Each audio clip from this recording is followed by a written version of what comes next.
Давай, проходи, больше нет Wi-Fi сразу.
بسم الله الرحمن الرحيم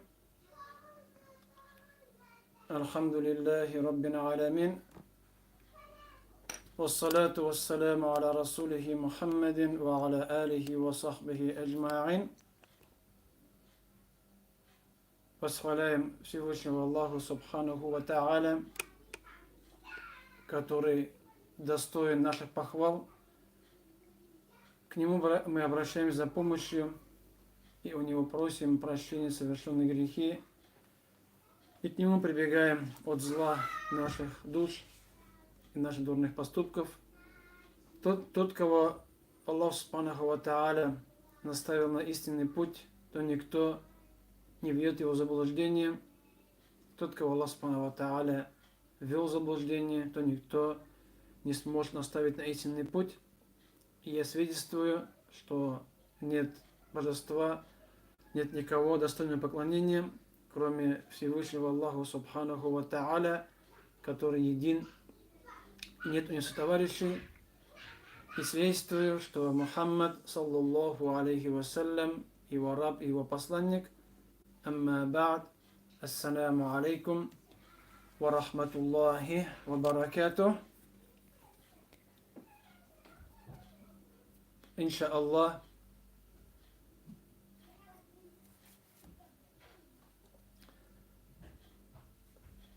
начнем пятый урок, то есть последний урок из запланированных по теме джаназа.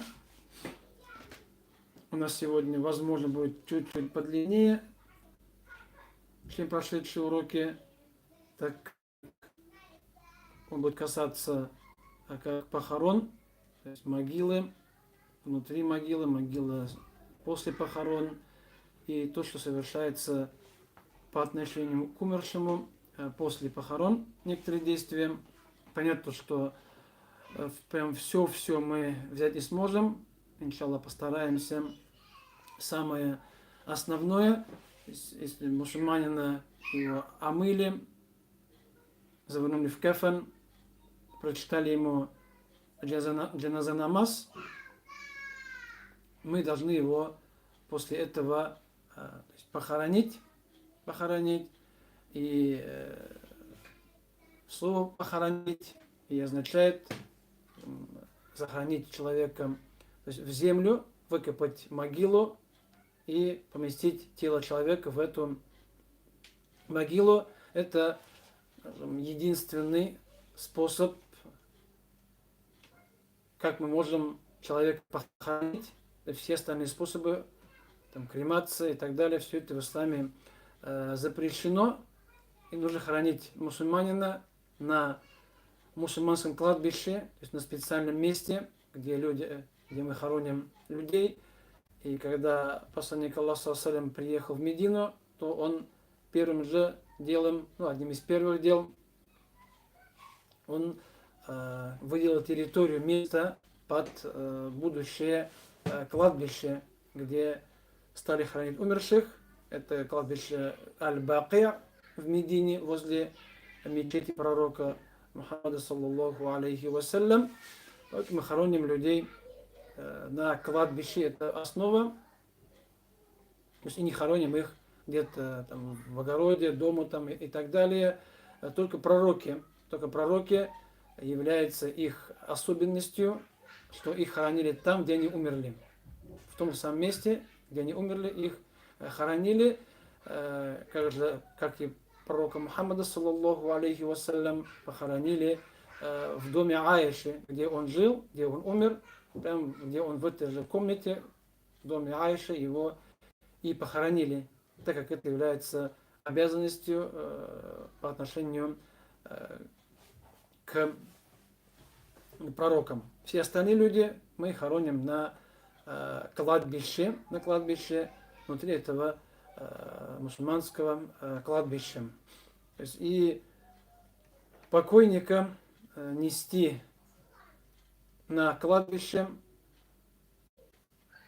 является обязанностью, как нести человека, как и хоронить, как им копать могилу. Это все наши обязанности по отношению к умершему. И хотя, конечно, в книгах по фикху пишут, что желательно, чтобы мужчины несли носилки с умершим на кладбище, и желательно, чтобы их было 4 человека с двух сторон. У нас же мы знаем, что людей бывает намного больше, и нести 4 людям это сложно.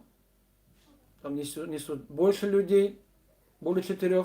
Это не фарс 4, а желательно, если больше будет, то, иншаллах, греха не будет. И в похоронах участвуют только мужчины, потому что и похороны сами, кладбища, и нести носилки должны мужчины. И как приводится в хадисе, что посланник Аллаха, саллаллаху алейхи вассалям, сказал: если покойник, лежащий на носилках, который мужчины несут на своих плечах, был праведным, он говорит: несите меня быстрее, несите меня вперед, то есть быстрее, он их торопит, то есть душа умершего торопит, хотя мы это не слышим. И он говорит, чтобы нести как можно быстрее. Если же покойник был неправедным, то есть грешным, то он кричит: о горе мне, куда несете меня. Его голос слышен всем, кроме человека, то есть кроме людей. То есть все другие живые существа, они слышат голос покойника. Если бы люди услышали, то лишились бы чувств. Аллах от нас это скрыл, поэтому это исходя из того, что душа возвращается, когда несут умершего на кладбище. Если до этого вопрос был про душу после смерти человека. И смотреть на хадисы, где приводится, что перед смертью человек видит ангелов, которые принесут, которые пришли к нему и принесли, то есть там кафенник, если был верующий мусульманин, то кафенник из рая, чистый опрятный, если был неверующим грешником, то кафенник из ада, то есть грязный, неопрятный. И затем приходит ангел смерти и забирает душу и передает душу этим ангелам, которые поднимают ее то есть уносят эту душу, и затем приводит то, что возвращают ее, когда уже несут человека хоронить. То есть, это то, что мы видим в хадисах, то, что приводится, то, что душа, она не является сама себе хозяйкой в основе, хотя, конечно, и другие мнения приводятся в некоторых книгах. Душа, она ушла, это душа, ее забрали, душу, и она возвращается, когда человека хоронят, и потом уже в могиле после похорон придут ангелы и будут спрашивать у него, принимать у него экзамен у умершего. А у нас же часто после похорон говорят, что душа возвращается 40 дней, там не выключает свет в некоторых комнатах, или там что душа возвращается в виде бабочки и так далее, то эти вещи нужно сначала доказать их правильность. А вот по хадисам выходит то, что душа человека, она сама себе не подчинена, она в другом измерении, в другом мире, и она уносится. И хадис был приведен к тому, что его несут на своих плечах мужчины, то есть женщинам сильно порицается, даже запрещается участвовать во время похорон, называется макрух тахриман, исходя из хадиса Умма Аты, что то есть нам, женщинам, сподвижницам, запрещалось провожать погребальные носилки, кто там и скажет, что не строго-настрого. То есть и они в этом не участвовали, женщины, поэтому хотя у нас стоит сказать, что женщины остаются, идут только мужчины, хотя у нас иногда некоторые женщины, они все-таки приезжают и на кладбище, там чуть ли, может, иногда там стоят в сторонке, не доходят до могилы, альхамдулилля. Женщины остаются дома, в это время, не идут на кладбище, а дома, в принципе, жизнь продолжается, там ничего такого нового не должно появляться в жизни людей. Понятно, что в доме был умерший, и какой-то свой свет он оставил, тем более, если не город, где есть Маидхана, а где мой покойник, дом частный, квартира, где были покойник в этом доме, то, естественно, убраться там можно, то есть и даже и нужно, но каких-то обычная уборка, которую вы делать, помыть полы и так далее, то есть ничего нового не добавляется с точки зрения ислама, какие-то обряды, они не добавляются, эта уборка не является частью религии, это обычное человеческое действие, которое человек совершает, поэтому какие-то там мыть там от дверей, какие-то мыть стены, потолки, все остальное, это уже все является лишним и ненужным. Это не поклонение. То есть у нас часто люди, многие обычные человеческие вещи возводят в ранг поклонений, айбадата, хотя они такими не являются. Поэтому ушли мужчины, женщины дома прибрались, помыли, постирали, что-то выкинули, убрали, и жизнь продолжается. Ничего нового в этом не добавляется. И уже было сказано, то, что нужно стараться хранить как можно быстрее, то есть не задерживаться без уважительной причины, никого там не ждать, если ждать, то что если человек находится близко, недалеко, его хоронить. И нести покойника на кладбище нужно быстрее, то есть немедленно, то есть, ну и не бегом. То есть не идти медленно-медленно, а идти ускорив шаг. Ускорив шаг, но так, чтобы, скажем, то есть покойник там не раскачивались носилки, не тряслись, то есть не бежать. Не бежать.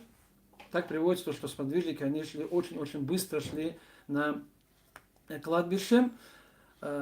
И также здесь часто может задаваться вопрос, как нести, как выносить из дома головой, ногами. Вопрос тоже часто задается. В основе я вот до сих пор пока еще не видел какой-либо книги, чтобы это оговаривалось. Поэтому все это откуда пришло, как-то появилось. В основе по исламу нет разницы, каким образом выносить покойника из дома, ногами или же головой вперед, и как нести его на кладбище. Разницы нету, но у нас у татар принято, там не только, может, татар, башкир, да, принято,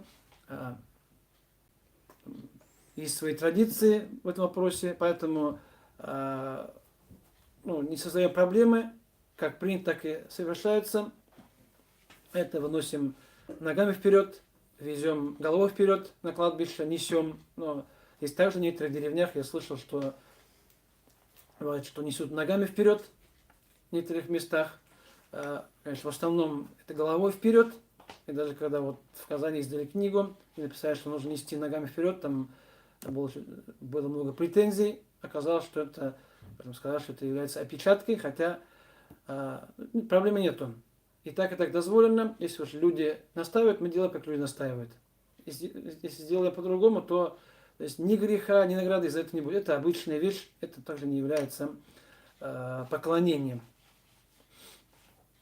И желательно, мужчинам, которые идут на кладбище, несут носилки на кладбище, идти позади носилок, то есть это впереди, все остальные идут люди сзади, это является желательным, хотя если тут идет справа, слева и спереди, он греха ему из-за этого не будет.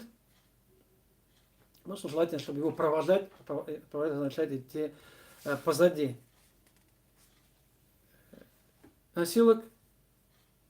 Как сказал, то, что идти справа, слева или спереди, хотя у нас не так это принято, у нас обычно сзади носилок, но тут кто выйдет вперед-назад, то ему, скажем, какие-то претензии будет неправильным. Неправильным, хотя у нас из-за того, что часто отсутствует чтение книг по этому вопросу, у нас люди делают, как принято у нас.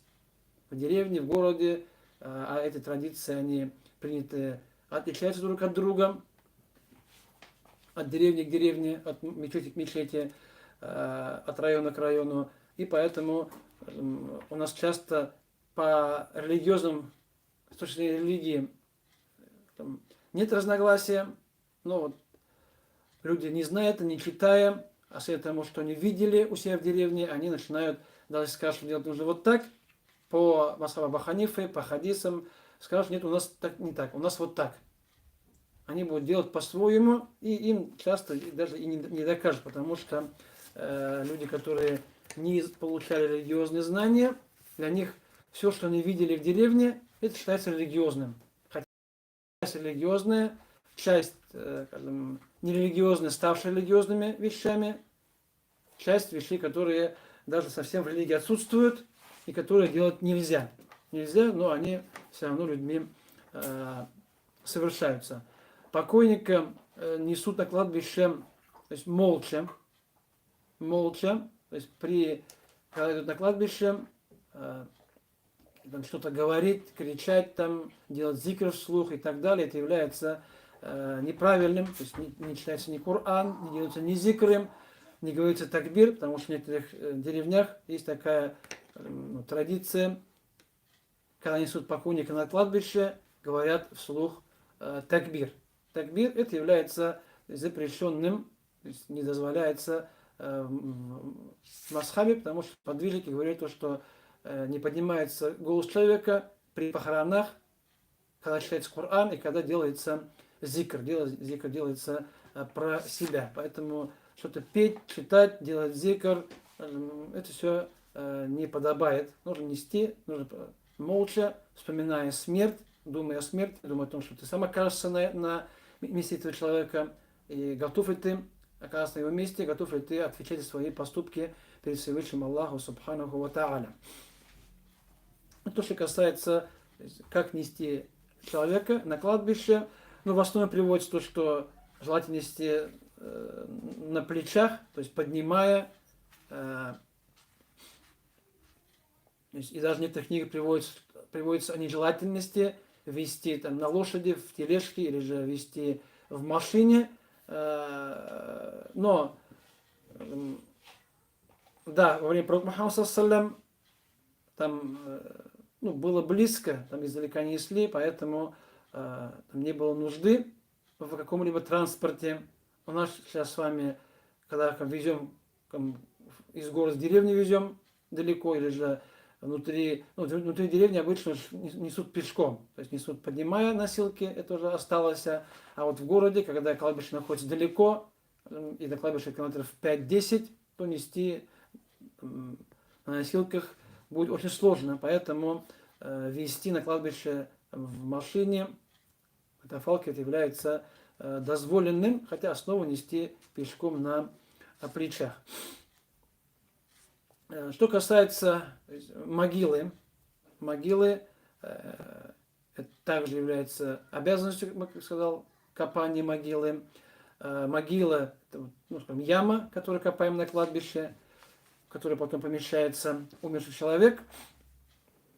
То есть и могила, то есть его глубина, ширина, это вещи, то есть не приводится, конечно, какие-то определенные сантиметры, метры и так далее, но обычно приводится то, что могила начинается от половины роста человека и до человеческого роста. У нас принято человеческий рост. У арабов, где песок, там не копают, и, как приводится в хадисах, до пупка примерно, до человека взрослого, где-то примерно метр копают. У нас так не принято, у нас принято хоронить почти что 2 метра. Почти 2 метра. Поэтому глубже лучше. Чем глубже, тем лучше. Ширина, чтобы было комфортно человека туда спуститься человеку, принять умершего, положить его то есть на дно могилы. Такая ширина делается. Вот здесь сантиметры, метры они роль играют. На каждом кладбище, копающие могилы, это уже известно, потому что людей хоронят практически каждый день. Каждый день. То есть могила, это как прямоугольная яма, копается вниз, и затем, когда докопали уже там человеческий рост, как у нас обычно, то здесь есть два варианта, что делать на дне могилы. Первый вариант – это основной, это желательный вариант, это выкопать, скажем, выемку, которая называется ляхат, то есть ляхат слово мы знаем, это выемка, то есть это выкопать в бок полностью, как, скажем, комнату. У нас, конечно, не так делают обычно, это, получается, копаем, то есть вот так вниз копаем, потом вправо, то есть, скажем, в сторону киблы копаем еще такую же маленькую, скажем, комнатку. Это в основе так делается, у нас же обычно там туда берут, но не как комната делается, хотя в мире, наверное, разные места есть, делают по-разному.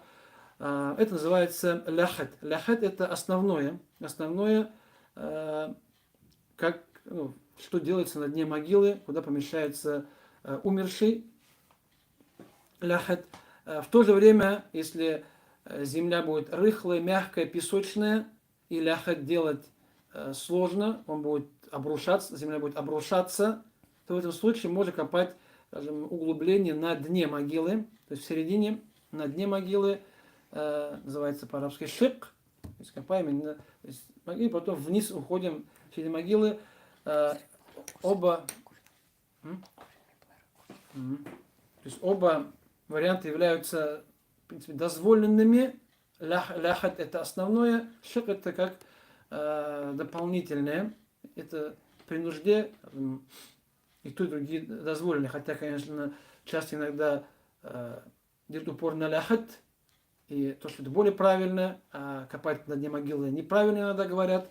Но исходя из того, что хадис, в котором сказано то, что в Медине при жизни посланника Аллаха саллям были два сподвижника, два человека. Один из них был специалистом по копанию ляхат, другой был специалистом по копанию углубления на дне могилы. То есть оба они были, параллельно шли, то есть их, получается, не запрещали, оба они оставались по этому хадису.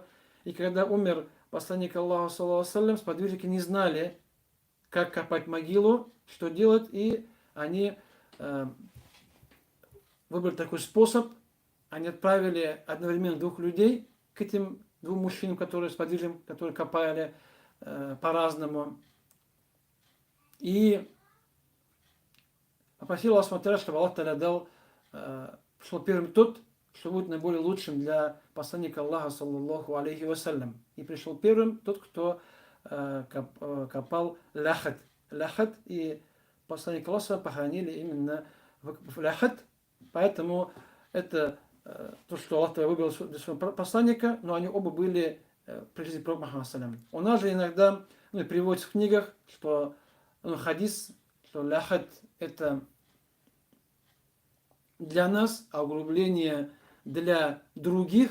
И вот иногда слово других приводят для немусульман. Приводят, что это для немусульман, приводят некоторые риваяты, что для ахли китаб, для обладателей писания, для немусульман. Исходя из этого у нас часто возникают споры в деревнях. Даже если такое слышал, то что в некоторых районах, если копают углубление, то есть в середине они ляхат, говорят, то есть имам там не идет и говорит, что зовите папа. То есть как будто получается, человек стал не мусульманином только из-за этого. Это уже крайность, вопрос, который не является даже фарзом, то есть сказать, что это является желательным действием, не скажет, что это является обязанностью. Вот из-за этого желательности действия получают люди, это делают его как обязательным фарзом, и потом возникают проблемы из-за этого. Это могила, покойников в могилу опускают со стороны кыблы. Сколько людей должно быть в могиле, принимающих людей, роли не играет. Может быть и 2, и 3, и 4 человека по необходимости. Спускается 2-3 человека в могилу, они принимают умершего и его кладут в ляхат, или там на дно могилы углублением кладут.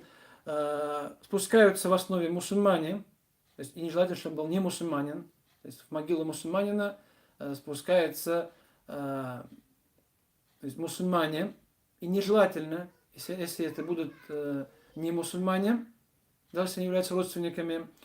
Также, если это женщина, то нужно, чтобы спускались чтобы спускались ее родственники. То есть ее махрамы, то есть те, кто мог ее видеть при жизни без платка, кто является ее махрамом, то чтобы они были именно эти люди. Если никого нет, то спускается любой человек. Но в первую очередь надо спускаться именно родственники этой женщины. При похоронах женщины желательно закрыть верх могилы, то есть материалом, то есть растянуть материал, то есть женщина лежит, то есть, натягивать материал над могилой, и женщину спускают там внутри, чтобы не было видно. Это уже, как когда мы обращали в кефен, там был дополнительный материал, чтобы ее завернуть. Также здесь, чтобы и когда несут женщину на кладбище, чтобы отдельно закрывали еще. И здесь также. Потому что вдруг, если откроется, здесь вдруг там кефен был недостаточный, чтобы люди не увидели аурат, то есть тело этой женщины. Спускаясь со стороны кыблы, там 2-3 человека принимают, и его укладывают тело в ляхат, то есть желательно на правый бок, лицом в сторону кыблы. Положить его на правый бок умершего в могиле, лицом в сторону кыблы. И те, кто покойника ставят в ляхат, на дно могилы, а им желательно сказать бисмилляхи ва аля миллати расулилляхи. Там слова есть определенные, несложные, с именем Аллаха, бисмилляхи, и в соответствии с религией посланника Аллаха, саллаллаху алейхи вассалям. То есть положили на правый бок, лицом внутрь ляхта, то есть лицом в сторону киблы, а затем, то есть кафан, если там есть повязки над головой, над ногами, их развязывают, если они есть, развязывают. То есть и ляхат закрывается. Закрывается, ну, у нас обычно закрывают досками. Ляхат у нас закрывается досками, хотя в книге напишут, что нежелательно кирпичом сжженным или нежелательно досками. Но это имеется в виду, потому что доски, кирпич — это вещь, которая людям нужны для их жизни. Это будет как будто бы исрафом. Поэтому жженый кирпич у нас не ставят обычно. Какие-то самодельные кирпичи делают, возможно, делают необожженные. Ну, у нас обычно досок много, а тем более, поэтому доски также, иншаллах, дозволено закрыть ляхат досками, хоть в бок, хоть вниз, закрываем досками, потому что это сверху.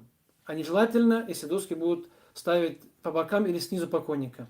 Нежелательно без причины делать наподобие, скажем, ящика, наподобие там, табут, гроба делать. То есть табут — это ящик без крышки.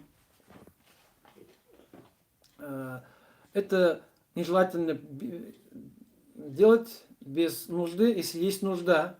Если это, скажем, женщина или там земля мокрая, там или вода на дне находится и подобные вещи, тогда можно и поставить доски, или земля обрушается очень сильно, тогда можно какие-то там сделать подпорки, поставить доски. Это является дозволенным. Если нет нужды, то доски класть под покойника, по бокам его, является нежелательным. Также нежелательно что-либо класть, ложить под покойника, то есть приводится, что является макрух тахриман, подкладывать что-либо под тело покойника в могиле, то есть ложим кефенник, ложим прямо на землю, туда какие-то там одеяла, камыш, там, там матрасы, там, и такие подобные вещи ставить запрещено. То есть покойника сразу кладем на землю, если она нормальная. Если там мокрая вода, то тогда можно что-то подстелить, подставить, чтобы не ложить покойника прямо в воду. Прямо в воду. То, что в могиле. Затем ляхат закрыли. Ну, везде по-разному, поэтому здесь уже роли не играет, как закрывается ляхат. Главное, что закрыли. Покойник остался там внутри, как в комнатке остался он внутри. Затем из могилы засыпаем землей, то, что вышло. И в книгах пишут, что могила не должна быть высокой. Даже приводится, что примерно 20 должна быть могила. Но у нас не песок, у нас земля, чернозем, глина. Поэтому, когда мы хороним, у нас получается большой холм над холм. Но мы знаем, что он потихоньку, через время, он усядется и останется маленьким, поэтому землю же никуда не денешь, поэтому вначале все холмы у нас после похорон являются высокими, потом постепенно все они уменьшаются. Но специально что-то повышать, потом добавлять, чтобы был очень высокий, нежелательно. То есть могила должна быть по исламу не очень высокая, то есть примерно 20 сантиметров в основе должна быть. Могила, по Абу Ханифе, желательно, чтобы она была как холмик, как горб верблюда, то есть делать холм. По Абу Ханифе могилу квадратной, прямоугольной формы делать нежелательно, а ее нужно делать как холм, насыпать землю. И верх могилы, то есть в виде холма, на могиле дозволено поставить какой-то признак, какой-то знак, чтобы определять могилу человека. У нас ставятся камни, ставим над могилой, то есть над головой покойного ставится какой-либо, то есть камень, И про посланник Аллаха в Медине, когда умер Усман ибн Маз'ун, это один из первых мухаджиров, который умер в Медине. После его, как его похоронили, посланник Аллаха, саллаллаху алейхи вассалям, он поставил камень над его головой и сказал, что по этому камню я буду узнавать могилу своего брата. Поэтому ставить камень дозволено. У нас мы ставим надгробные камни. Эти камни, в основе мы должны понимать то, что могила умершего это просто могила, холмик и какой-то камень, по которому определяем, кто есть похоронен. То есть украшение могилы это по исламу порицается, так как украшение это для живых. Мертвым же украшение оно не нужно, поэтому чем проще могила, то тем правильнее будет, а не как у нас с вами часто в этом мире. У нас живые строят могилы для себя, чтобы они пришли, там было красиво, чтобы было не стыдно перед людьми за могилу родственника или родителей. Поэтому у нас часто, не часто, а получается, что могилы, кладбища – это место соревнования живых людей, у кого могилы будут красивее и лучше. По исламу в основе могилы это только холмик и камень, и все. Ничего другого, в принципе, там быть не должно, поэтому камень поставить мы можем, камень ставим, на камне можно написать данные человека, то есть ФИО, дата рождения и дата смерти, то есть минимальная информация, писать там разные стихи, там, писать там всякие тексты на камне, там, писать бисмилля, там, писать аяты Корана и так далее, ставить фотографии, портреты, все это является недозволенным по шариату. Шариату даже писать некоторые ученые запрещали. Даже писать на могиле что-либо некоторые ученые запрещали, но на практике во всем исламском мире мы видим то, что в могилах написано, и даже иногда пишут лишнее, что должно быть, это минимальное, это фамилия, имущество умершего, дата рождения, дата смерти.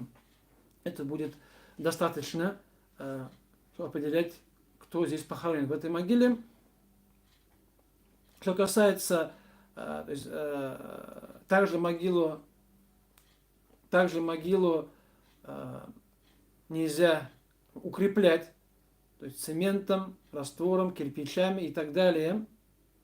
Нельзя что-то строить на могиле из камня или дерева, какие-то строения строить нельзя. То есть Абу Ханифа это запрещал что-либо строить над могилой. И посланник Аллаха саллям запрещал покрывать могилы гипсом, то есть укреплять, усиливать могилы гипсом, сидеть на них, садиться на могилу и строить что-либо на могилах. Эта могила это так должно быть, но на самом деле так не получается, потому что многие традиции, они уже укоренились.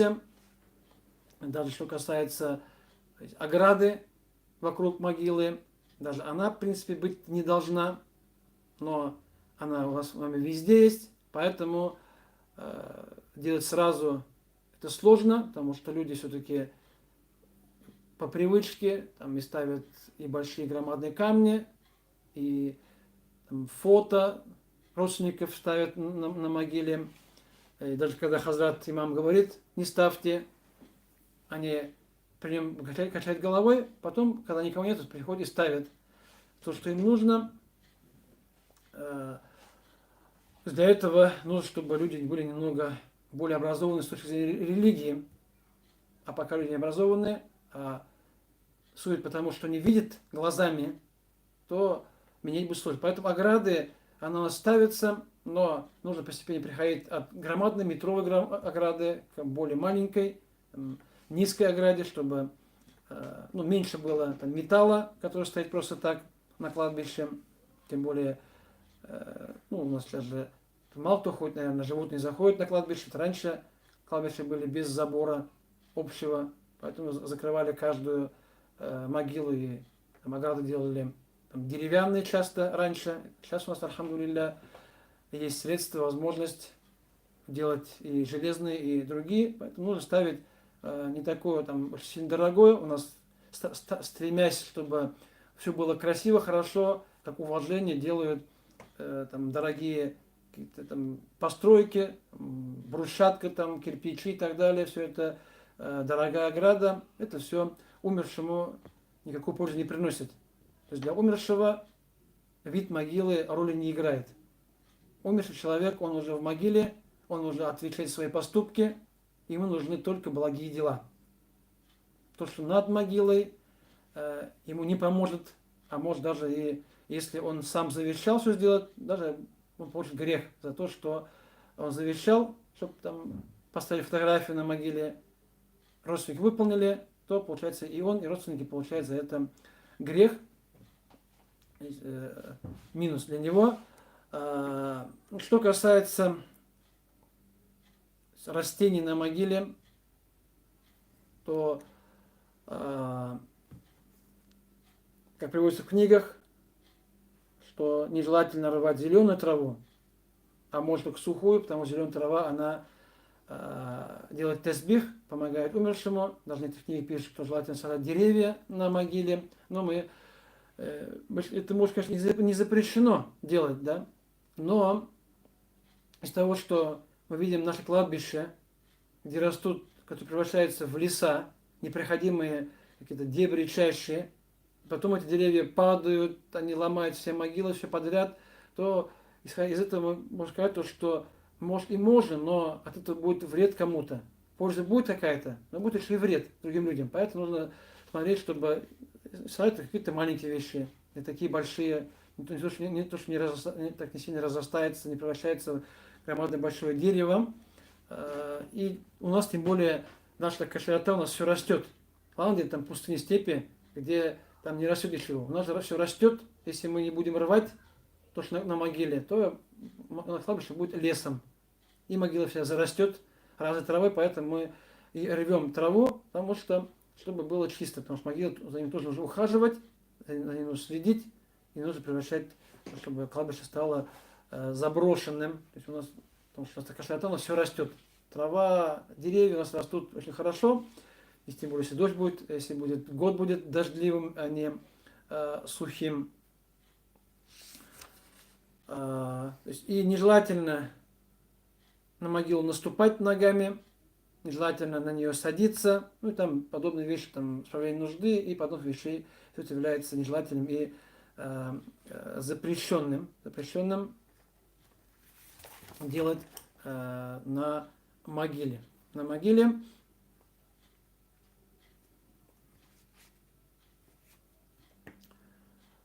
после завершения похорон является желательным остаться возле могилы и делать дуа. Просить Всевышнего Аллаха, чтобы он простил грехи умершего, чтобы Аллах помог ему во время экзамена, так как когда человека похоронили, то приходят ангелы и начинают экзамен. Экзамен будут заданы 3 вопроса умершему. Первый вопрос: «Ман раббука», кто твой Господь? То есть кого ты верил, кому ты поклонялся. Второй вопрос, и ответ является, что мой Господь, то есть Раббам, Раббука, Аллах. Второй вопрос, Мадинука, какова твоя религия? То есть, какую религию ты себя относил в жизни? Ответ, религия ислам. И третий вопрос, кто был твоим пророком? Или кто пришел к вам, кто был тот человек, который пришел к вам с религией? Ответ, пророк Мухаммад, саллаллаху алейхи вассалям. Мы последовали тому, что Аллах не спасал ему.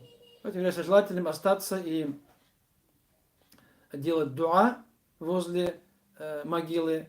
Так совершал посланник Аллаха, саллаллаху алейхи вассалям, так совершали сподвижники. они оставались и делали дуа, чтобы Аллах SWT просил грехи умершего, принял его дела, чтобы облегчил ему экзамен, так как в могиле каждый, кто попадает в могилу, в хадисе, могила его сожмет, прижмет, это все люди, это проходит, скажем, как сжимание внутри могилы, затем отчет ангелов. Что касается чтения Корана на кладбище, то сам Абу Ханифа, рахимахуллах, он порицал чтение Корана на кладбище, объясняет это тем, что посланник Аллаха саллям не побуждал так делать. Его же ученики, они, то есть, или ученик Мухаммад сказал то, что это делать дозволено, и у нас в наше время больше распространено мнение ученика, что чтение Корана на кладбище, если читается Коран после похорон, делается дуа умершему. Во многих книгах по фикху приводится то, что читать на кладбище, там сура Ихлас, там сура Ясин, сура Табарак и так далее. И там поставить человека возле могилы, который читает Коран и делает дуа умершему. Потому что чтение Корана это есть как дуа. Человек чтением Корана, он как будто говорит то, что я делаю, читаю Коран, чтобы этим чтением Корана была польза умершему. Единственное, нужно сказать о том, что есть некоторые разногласия у людей в том, у ученых, в том, что доходит или доходит до умершего благие дела, совершенные живым человеком. Есть дела, как дуа, оно доходит единогласно, то, что мы делаем дуа, просим Аллаха Субхану за умершего, то, иншаллах, в этом есть польза, и польза доходит до умерших, это единогласно. А вот дела, как чтение Корана, как садака, курбан и другие действия, большинство ученых считают, и в том числе ученые масхаба Абу Ханифы, ханафитского масхаба, считают то, что благие дела, совершенные живым человеком, их награда доходит до мертвого. Это называется по-арабски ихда thawab. Называется как подарить награду. То есть я сделал дело, и я дарю награду своего действия умершему человеку. Еще говорят то, что это доходит до умершего, в этом это возможно, и умершему это дело поступит. Но в то же время нужно помнить то, что, например, если взять чтение Корана, одно из самых таких распространенных действий у нас, то нужно помнить то, что для того, чтобы за чтение Корана человек получил награду, ну, чтобы человек читал Коран ради Аллаха, бесплатно. То есть не получая за это никакой платы. Потому что если человек читал Коран за деньги, то он награду не получает. Он получает за это грех.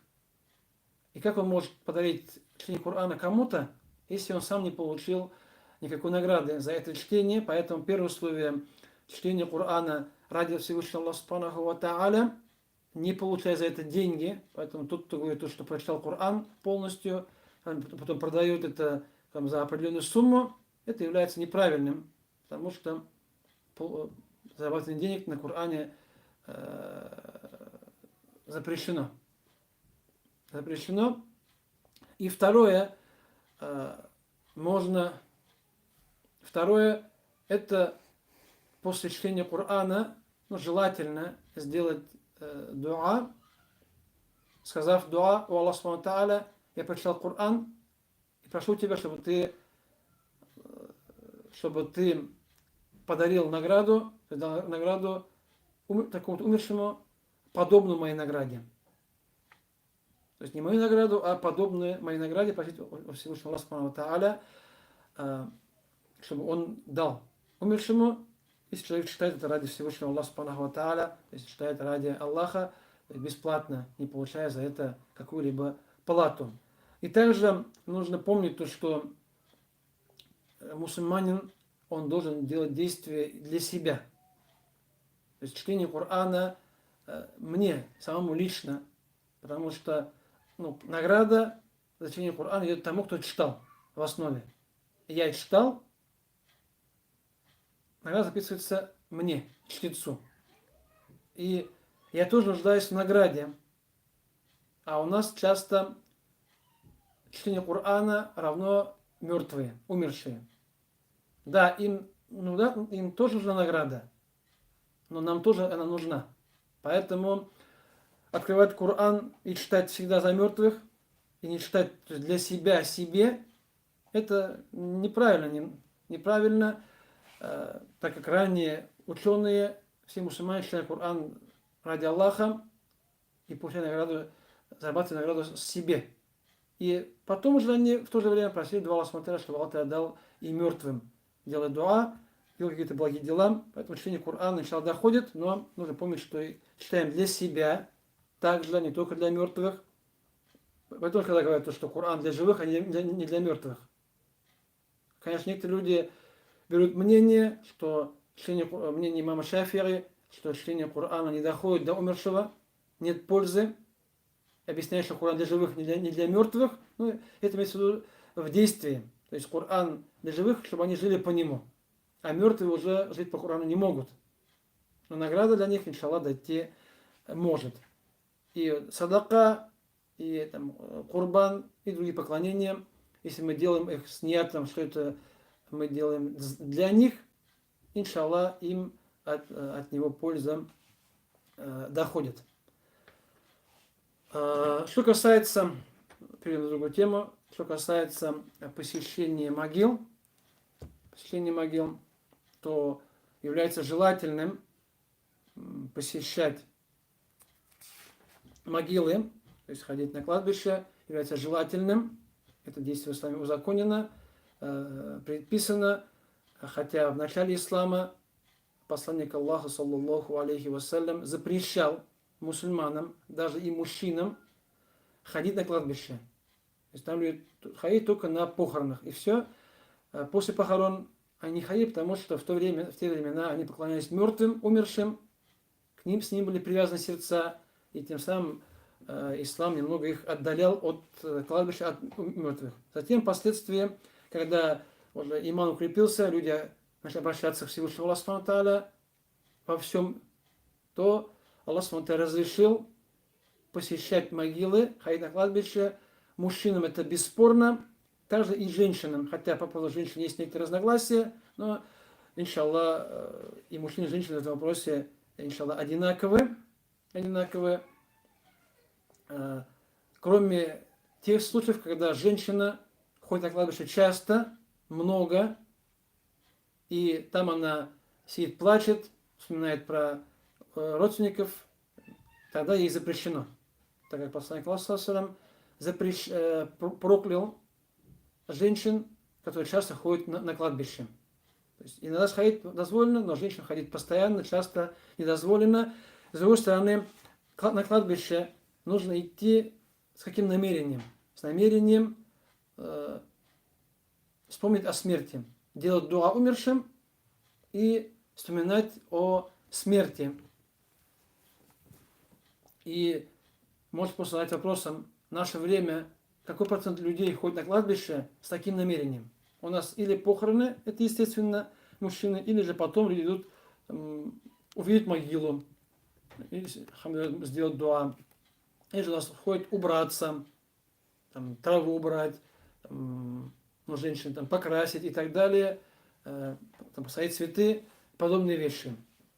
У нас, если приходит на кладбище, намерение у него мирское. Убраться, помыть, покрасить, прополоть и так далее.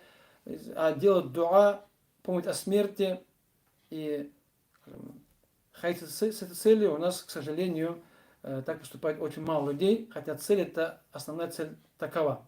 Такова это вспоминать о смерти, и делать дуа умершим, что можно делать в любое время и дня, и ночи. Посланник Аллаха саллям ходил на кладбище ночью делать дуа, этому времени нет определенного, можно ходить в любое время. Ну и, конечно, там в некоторых книг приводятся некоторые дни, когда ходить более желательно. Там, кладбище делать дуа, ну, может почитать Коран, делать дуа, то, что дозволит точно. Чтение Корана, как мы сказали, является спорным. Некоторые у нас имамы, их учат то, что нельзя читать Коран на кладбище, не читают за кладбищем. И потом еще делать дуа внутри. То есть и то, другое мнение, они оба есть, оба присутствуют, поэтому из-за этого с людьми ругаться мы не будем. То есть каждый берет свое мнение. То есть нужно указать на то, что мы говорим, когда говорим масхаб Абу Ханифы, ханафитский масхаб, то внутри масхаба также имеются в некоторых вопросах разногласия, то есть, да, несколько мнений, и разные авторы, разные ученые иногда считают более правильным одно мнение, другие считают более правильным другое мнение. И так может случиться то, что в одной деревне читают одну книгу, в другой другую книгу. И тем самым получается масхаб один, а нет вопроса, есть разногласия. И если этот вопрос такой, то и то другое действие мы принимаем, не ругаемся. Если это есть, если это имеет основу в книгах масхаба, если это не является каким-либо действием, которое делают по традиции, то, что люди прибавили к религии из того, чего в религии не было. Что касается похорон ночью, мы, по-моему, уже говорили, то, что хотя в основе, в принципе, разницы нету, но у нас принято хоронить днем, ночью не принято.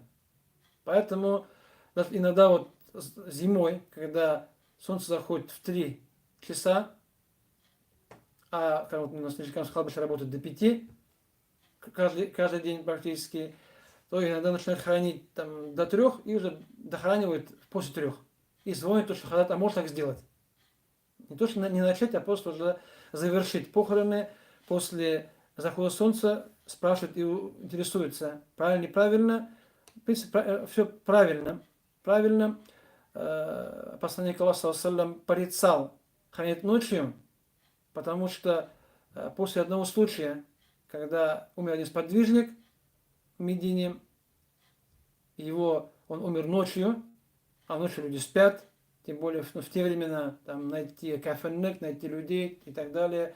Ночь, темно, ничего не видно. Его там помыли, его завернули в неполный кафен, потому что не стали ходить людей будить кафенек, и похоронили ночью. И Пророк Мухаммад салям порицал их и действия, потому что они не до конца выполнили обязанности по отношению к умершему.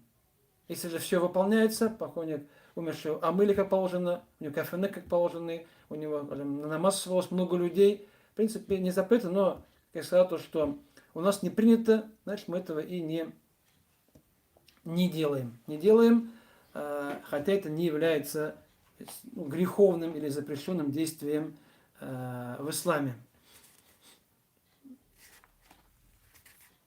Так, что же у нас осталось из того, что можно добавить?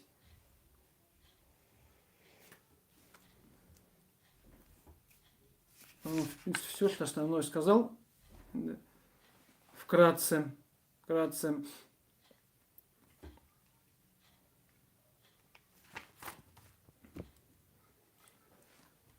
Если у кого-то есть вопросы,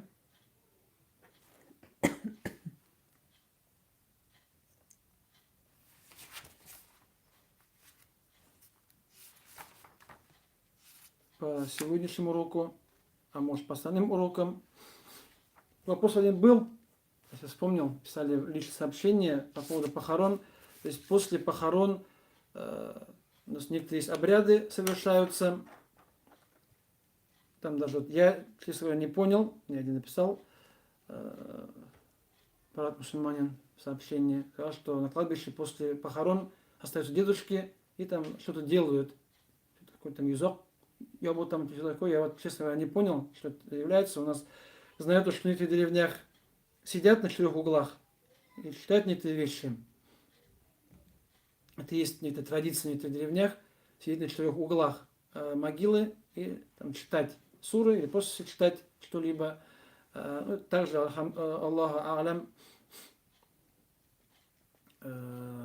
я пока не видел в книгах подтверждения этому, откуда взялось, какой у него является основой, можно или нельзя это делать, но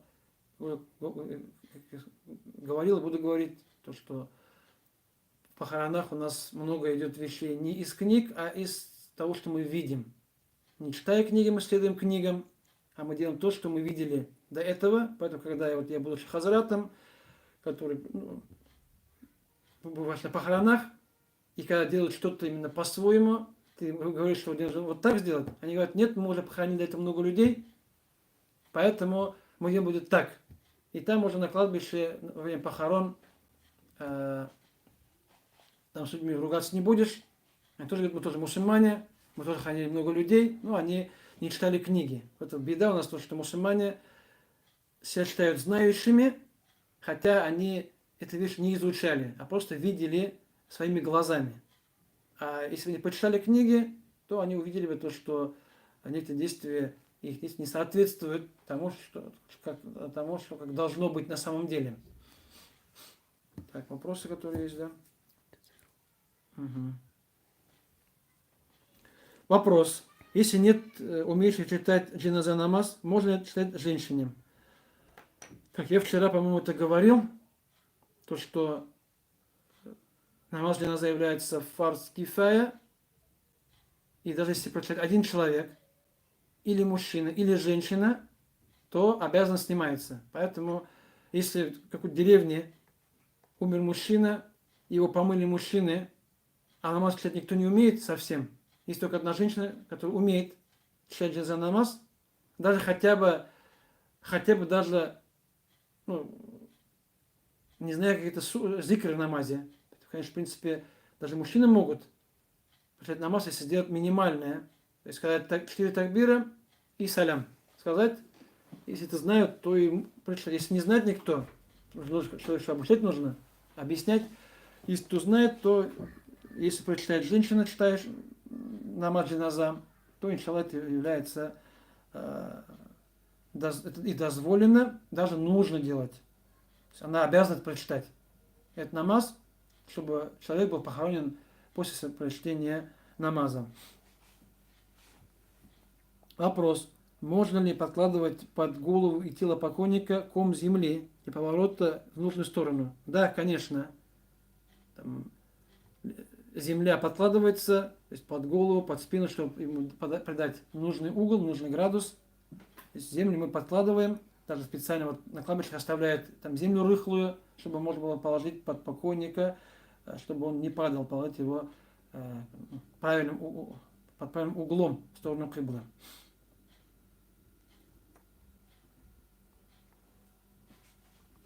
Вопрос. Если за садака и за чтение Корана нужно просить дуа одинаково, то есть напишите как такому-то столько и мне. Но обычно приводит про Коран. То, что я читал, приводит то, что после чтения Корана ради Аллаха бесплатно нужно сделать дуа, Аллах дай награду столько же, как и мне, этому умершему. Если сравнивать с чтением Корана, то, возможно, это правильно будет. Но, иншаллах, дал садака с намерением за того человека. Потому что если садака уже деньги, и ты даешь не это за него. А Коран ты читаешь своим языком. Поэтому ты заработал награду. А Коран ты даешь сразу изначально, что это деньги, они за того человека. Ты отдал, и они начали записываться тому человеку. Поэтому там дуа, в принципе, и делать не нужно. Вопрос. Говорят, что нельзя срывать траву на могиле, если это даже сорняк. Правда ли это? Да, есть такое в книгах по Мазхабу Абу Ханифы. Пишут, что нежелательно, посмотрю, нежелательно рвать зеленую траву на могиле, так и пишется на кладбище, на могиле сухую, говорит, можно. Это исходя из того, что трава пока зеленая растет, она делает тасбих, и тем самым она облегчает наказание, если оно есть умершего. Поэтому рвать порицается. Но, как я сказал, что у нас с вами такая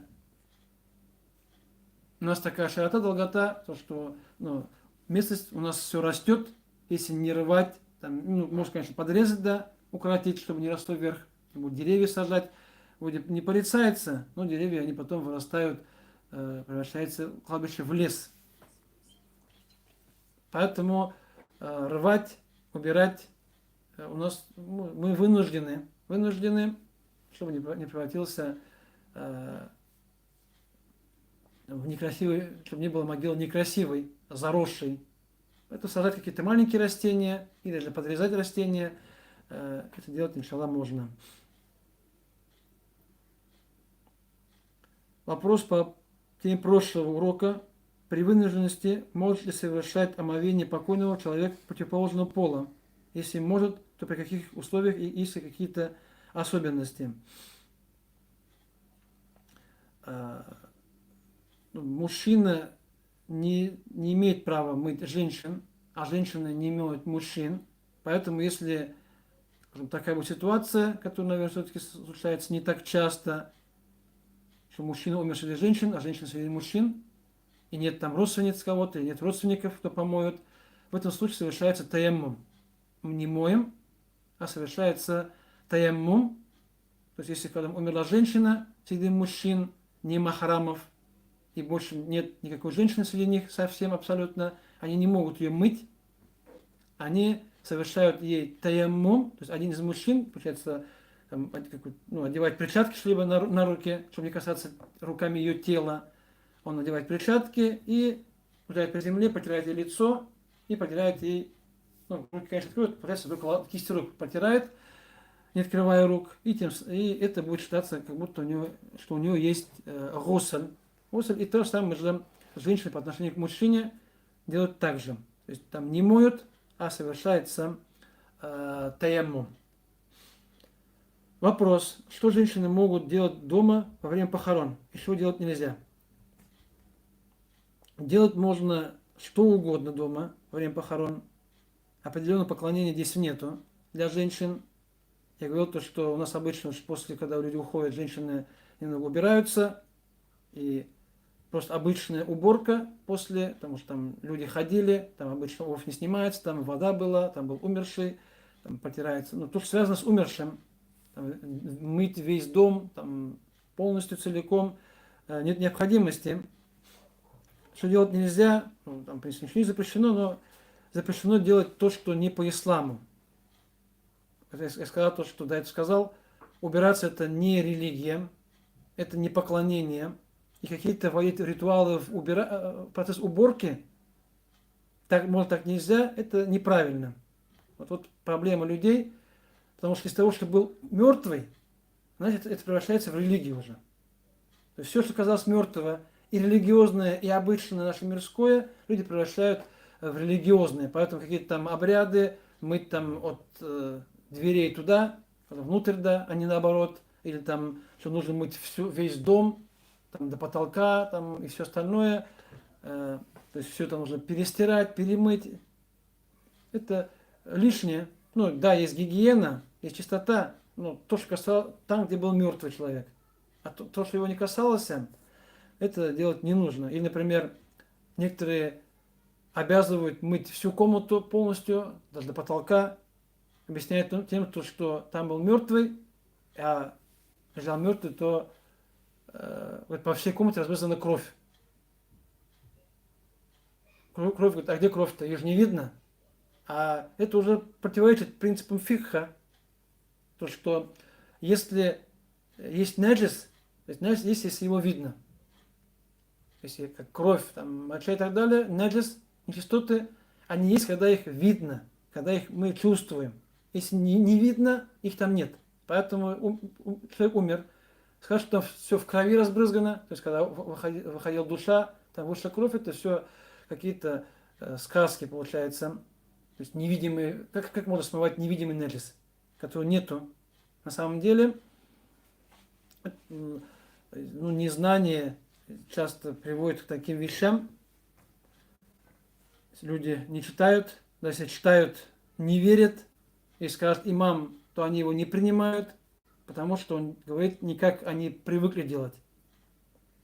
А, э, а как должно быть, он говорит, они делают, как они привыкли делать, и поэтому они себя считают тоже мусульманами, да, они мусульмане, и себя считая знающими, они не принимают, скажем, слова того, кто их учит чему-то правильному, потому что они не понимают до конца суть религии, не понимают основы религии. Для них то, что они делают, выполняют, это и есть религия. Все остальное для них их не волнует. Так, вопрос. Слышала, что лицо открывать нужно в могиле и оставлять так? Так и должно быть. Нет, в могиле лицо умершего не открывается. В могиле развязываем веревки, то есть над головой, и где вот ноги мы завязывали, когда делали, завошли в кафен. Развязываем веревки, все оставим закрытым. То есть не открываем, а просто развязали, оно осталось как есть. И лицо не открывается в могиле. Вопрос. Джаваб нама можно положить умершему на грудь или под голову. Джаваб нама это, скажем, подсказка, да, с надписями, где есть как подсказка умершему после смерти. Ну, джаваб нама от него пользы не будет. Потому что человек, если ему поможет только то, что, во что он верил, то, что он знал, то, что он был убежден при жизни, а положить какую-то бумажку, на которой написаны аяты, хадисы и подсказки, они ему не помогут. Поэтому джаваб нама мы не кладем никуда. Лучше делайте дуа за него, делайте благие дела за него. Это иншаллах поможет. Вопрос. А зеркала закрывают, когда в доме лежит покойник. Ну это, на это как смотрите? Закрывание зеркал после смерти человека, оно в основе не имеет отношения к религии. И нет в книгах указаний на это. Хотя у нас, когда умер, закрывают, когда моют, закрывают зеркала, тоже такое есть. Закрывание зеркал, оно это остатки прошлого, то есть до исламского прошлого, даже не только у нас, даже до христианского. Потому что и в христианстве то же самое же. Зеркала закрывают русские, а батюшки, попы запрещают так делать. У нас то самое же. То самое же закрывание зеркала после смерти и там монитора, телевизора, любого, что в чем есть отражение человека, это остатки до исламских традиций, язычества, так как до еще ислама человек после смерти считалось то, что его душа должна перейти в тот мир, загробный мир. И если по пути встречалось зеркало, то зеркало его душу там, скажем, затягивало, он не попадал в загробный мир. В наше время мы знаем то, что приходят ангелы, ангел смерти, его помощники, и душу забирают. То есть душа никуда не денется. Хоть всю комнату сделал в зеркалах, все равно заберут душу, и душа не убежит никуда. Поэтому это действие, хоть и существенно у нас, но оно является лишним. Вопрос. Почему сидят по углам могилы и читают дуа? Это сунна или нет? Почему сидят, сказать не могу, так, потому что принято, так сидели до нас. В сунне этого я не видел. В сунне, что нужно сидеть на 4 углах могилы, по углам могилы, я этого в сунне, в хадисах не видел.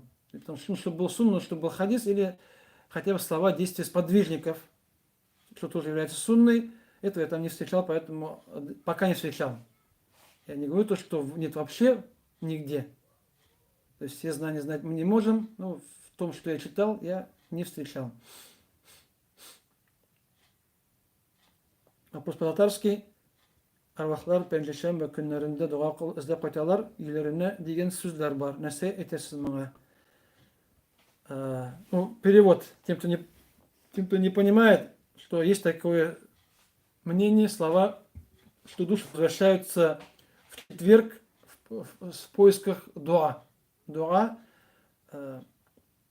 Есть книга то, что желательно ходить на кладбище в определенные дни, делать дуа. Там, в четверг, пятницу и так далее. Да, приводится. Но там не приводится, что они возвращаются домой, ищут дуа. Поэтому по поводу вот душ, честно говоря, где они находятся, это барзах. Они находятся за какой-то преградой. То есть преграда, которая закрывает нас и их от этого мира. Поэтому это барзах. И не могут они сюда вернуться. Это еще вопрос. Но есть, конечно, приводится книга, то, что они знают, они ждут, такие именно в могилах приводятся. Знают или ждут дуа, но в могилах. Они возвращаются. Поэтому многие эти вещи нужно искать подтверждение. А часто там это как рассказы приводятся, или сны приводятся. Поэтому Аллах алям, где они находятся, дуа делать нужно. Даже если вернуться, мы их где-то не увидим и не узнаем. Поэтому это слова, которых мы не можем почувствовать, не можем узнать. Лучше делать дуа каждый день за них и не беспокоиться о том, где они находятся. Так, вопрос. У могилы сестры растет большой куст сирени. Нам приходится каждый год убирать поросль. Правильно мы делаем. Ну, как я говорил, то, что если, сирень такая же, некоторые виды, они же все зарастают, как клен. Да. Поэтому, если вы оставите на год-другой, то потом до могилы не доберетесь совсем. Поэтому мы, потом что и соседи могилы будут страдать от этого. Поэтому, мы вынуждены убирать, постригать, выдергивать все это, чтобы не было вреда ни нам, ни людям еще в придачу. Потому что здесь есть польза какая-то, а еще есть вред. Нужно, чтобы не было вреда соседям из-за вот кустов или из-за деревьев. Вопрос. Еще выносить тело из дома вперед ногами. Это сунна? Я говорил то, что нет разницы, как выносить умершего из дома вперед ногами или вперед головой. Это все традиции.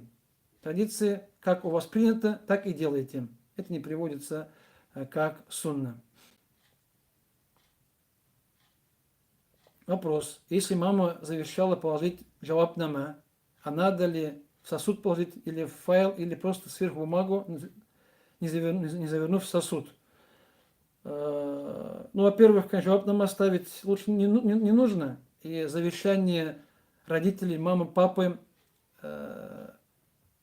выполняется только в том случае, если завещание соответствует исламу.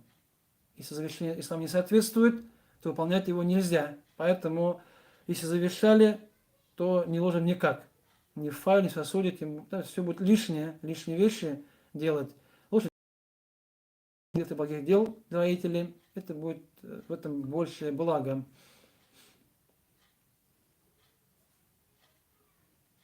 Вопрос. Коран укшагу маятка ярима. Укшага уку ярима, Коран хатам. Читать перевод, да? То есть можно читать Коран полностью для умершего, и можно ли читать Коран полностью за деньги? Читать Коран за деньги запрещено. То есть ученые масхаба явно пишут в книгах, запрещая брать деньги за чтение Корана. Это является запрещенным, за это человек награды не будет. Читать Коран за деньги полностью нельзя.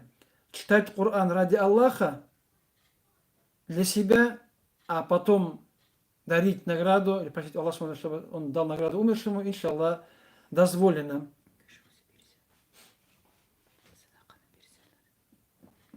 Конечно, у нас другая проблема есть. Ты будешь читать Коран ради Аллаха, а тебе все равно деньги дадут. Потому что у нас татары, они щедрые люди, и там, где есть Коран, там обязательно есть деньги. Если человек все равно он тебе засунет, не возьмешь, он тебе потом засунет куда-нибудь в куртку, в машину и так далее. Ну, здесь, конечно, возвращается, наверное, намерение человека. Потому что человек, он намеревался читать ради Аллаха, у него не было намерения читать за деньги, а ему там деньги там что-то всучили, силком дали ему. Поэтому у нас у человека не было намерения, не было желания, не было там в душе, что ему дадут деньги за чтение Корана, а если ему дали ему против его воли, то, иншаллах, думаю, ему греха не будет. Вопрос из 37-40 дней, это бедагат или нет? Я сейчас читаю по-татарски, уже перешел на татарский язык, даже русские вещи читаю по-татарски. Вопрос, конечно, очень сложный. 37-40 дней, бедагат или нет. Вопрос спорный между людьми. Это больше все-таки, наверное, как традиция людей. Это не сунна, это не, скажем, не религиозное действие, это больше традиция людей. Хотя, конечно, в книгах Масхаба такие действия больше порицаются, чем восхваляются. Там порицается родственникам умершего кормить людей. Специально их звать, кормить их, это порицается. Тем более, если среди родственников умершего, среди его наследников есть маленькие дети, потому что же, если деньги, получается, берут деньги умершего, и на эти деньги там кормят людей, они входят в долю детей, наследников. С другой стороны, это превращается потом в проблемы для людей. То есть люди, даже не имея средств иногда, начинают входить в долги из-за этого. Поэтому и традиция, которая, ну, хоть в Масхабе есть порицание этому, но это так сильно укоренилось у людей, что если будешь бороться, то если будешь жестко бороться, то часто пользы не будет. Ну, людям объясняют, то, что в эти дни можете пойти в мечеть сделать дуа, что не собирать людей у себя дома, там не мучиться, а пойти в мечеть сделать дуа. Тем более, вот человек умирает через 3 дня.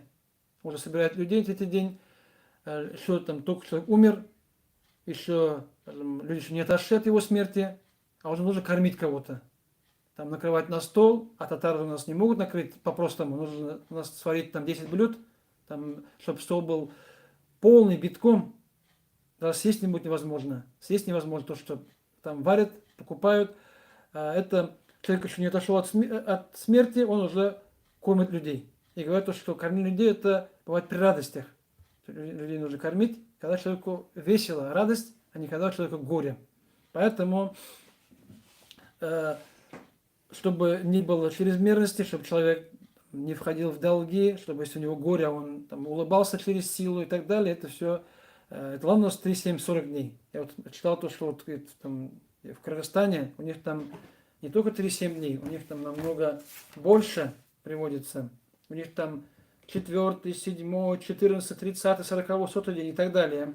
У них там намного больше, еще у них там в Азии же медисы бывают побольше, чем наши. Там нужно позвать всю деревню. Да, поэтому там у них в раза 3-4 больше дней, и для них нужно кормить людей много раз, еще не как у нас там по 10 человек, а там по 100 человек нужно кормить. Поэтому в этом больше проблемы для людей, чем пользы.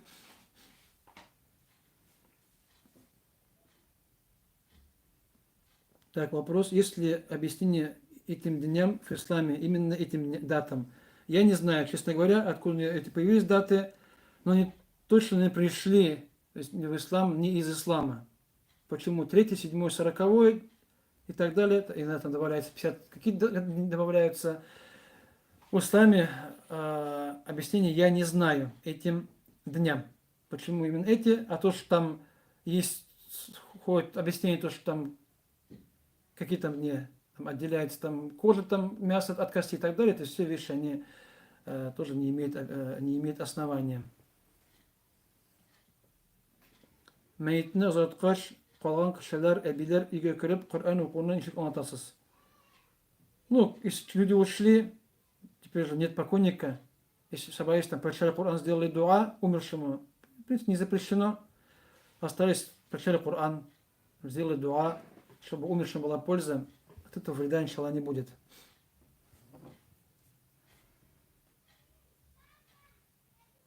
Так. Здесь пошли уже только... Вопросы завершились. То есть, и еще хочу сказать про эти уроки. Я вот как имам строящийся мечети. Мечеть у нас городская, не деревенская, большая, немного, то есть затратная мечеть. Иншаллах, если эта группа останется, если вы не сбежимся, когда мы будем открывать мечеть, иншаллах, мы вас позовем на открытие мечети нашей, иншаллах. И вот такая была задумка, что уроки сделать основе бесплатными, то есть не ставить определенную плату за уроки, но желающие люди могут на строительство мечети. И, альхамдулилля, вот за эти вот 5 дней, сейчас примерно, там, по-моему, 1060 пришло, то есть вот именно от вас. То есть сидели, около 60 тысяч денег пришло на мою карту. Поэтому, альхамдулилля, да, для нашей мечети это, может, небольшая сумма, но, альхамдулилля, каждый ваш вклад, это как садака джария. Мой вклад – это передавание знаний, которые я знаю. Ваш вклад – это знания получать, их применять на практике. Ну, еще ваш, иншаллах, ваша садака, как садака джария, тем более мечеть, на своей мечети, чтобы вам, иншаллах, шла награда за наградам, согласно вашим вкладам в мечеть. Пусть Аллах это примет наши дела, главное, чтобы дела были искренними ради Аллаха Тааля. Это самое главное. В каком районе Нижнекамская мечеть? Это мечеть у нас 35-й микрорайоне, улица Гайнуллина. То есть Нижнекамские знают, это вот Сити Молл, улица Гайнуллина, там новые районы. 35-й микрорайон. Ну, пока на мечеть похожа не так сильно, потому что мечеть у нас такая своеобразная, она прямоугольная. Вот пока что не поставили минарет, понять сложно бывает иногда, что это мечеть, но вот по направлению киблы можно определить. Пока еще у нас внешне мы подняли стены, закрыли крышу, начала постепенно заходить, внутренняя отделка, которая занимает тоже немало времени и средств. На этом, иншаллах, мы с вами уроки завершаем. Иншаллах, в ближайшее время, не раньше, чем через месяц, начнем, иншаллах, уроки на татарском языке. Те самые же уроки. Хотя, конечно, по-русски вы многие вещи взяли, но кому-то, может, удобнее по-татарски будет. И, иншаллах, план есть давать и другие уроки на другие темы. Иншаллах, также онлайн. Не так, как сейчас, 5 дней подряд делали, а там уже будет, наверное, раз в неделю уроки. Постепенно. Сейчас у нас такой 5-дневный марафон небольшой, 5 уроков, 5 дней, чтобы взять эту тему джаназа, постараться взять эту тему джаназа. Поэтому всем джазакум Аллах хайран, Аллах рахматиусан, больше раз Аллах таля кабул итсан. Субхана ва бихамдик, нашхаду ан ла илляха илля ант, настагфирука ва натубу илейк. Ассаламу алейкум ва рахматуллахи ва баракатух.